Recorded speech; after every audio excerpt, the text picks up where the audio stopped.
আজকে খুব কষ্ট পাই যখন শুনছি, পত্রপত্রিকায় দেখছি যে শহীদ জিয়ার প্রতিষ্ঠিত শিশু একাডেমিকে তার এখনকার যে জায়গায় ভবন আছে সেখান থেকে সরিয়ে ফেলা হবে। আমি স্টেটমেন্ট দিয়েছি, আমি আজকে আবার অনুরোধ করব। আমি শুনেছি এটা নাকি হাইকোর্টের জায়গা, যারই জায়গা হোক, শহীদ প্রেসিডেন্ট জিয়া রহমান সকলের মতামত নিয়েই সেদিন আমাদের শিশুদের বিকশিত করবার জন্য এই শিশু একাডেমি স্থাপন করেছিলেন। ওইখানে সারা বাংলাদেশে শিশু একাডেমি আছে। এই সংস্কারগুলো তো আমাদের এই দলের, বিএনপির। তো আমরা সংস্কারকে ভয় তো পাই না, আমরা সংস্কারকে স্বাগত দিই, তাই না?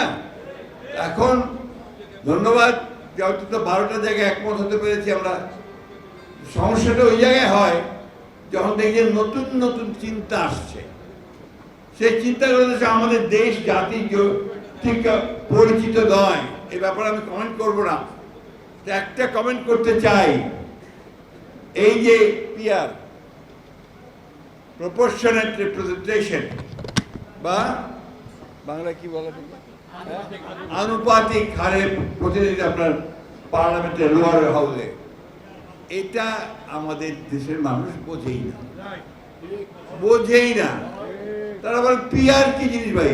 যারা এখনো ইভিএমে ভোট দিতে পারে না, বোঝে না ঠিক মতো, যার ফলে ইভিএমে ভোট দেয় না, তার পিআর বুঝবে কি করে?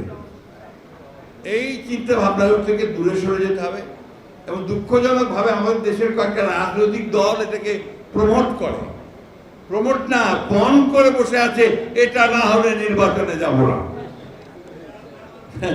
এখন কি বলবো বলেন? এই দেশের মানুষ যেটাতে অভ্যস্ত, সেই ভোটের ব্যবস্থা করেন, তার প্রতিনিধিত্বের ব্যবস্থা করেন, তার যার প্রতিনিধিত্ব থাকে, রিপ্রেজেন্টেশন থাকে, সেই পার্লামেন্টের নির্বাচনের ব্যবস্থা করেন। তাহলে এই সমস্যাগুলো সমাধান হবে, না হলে হবে না। বাইরে থেকে এসে বসে বা কাউকে আপনার নতুন নতুন চিন্তা ভাবনা দিয়ে কিন্তু দেশের সমস্যার সমাধান করা যাবে না। আমরা খুব পরিষ্কার করে বলতে চাই, আমরা চাই অবিলম্বে সংস্কারগুলো শেষ করুন, অবিলম্বে এই যে একটা আছে আপনার সনদ ঘোষণা, সেই সনদও ঘোষণা করুন।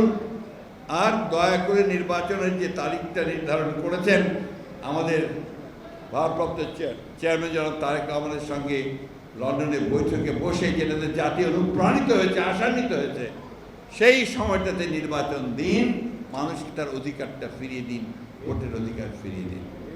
বন্ধুগণ, বক্তব্য দীর্ঘ করবো না, আপনাদেরকে অনুরোধ করব, আপনার শফিউল বারী বাবুর স্মরণে যারা তাকে ভালোবাসেন একটা ফাউন্ডেশন তৈরি করেন, যে ফাউন্ডেশনের মধ্য দিয়ে তার জীবন, তার রাখা, তার কাজগুলোকে বেরিয়ে আসবে, এবং ওটার মধ্যে দিয়ে আপনার ভবিষ্যতে মানুষকে আরো সাহায্য করতে পারবে।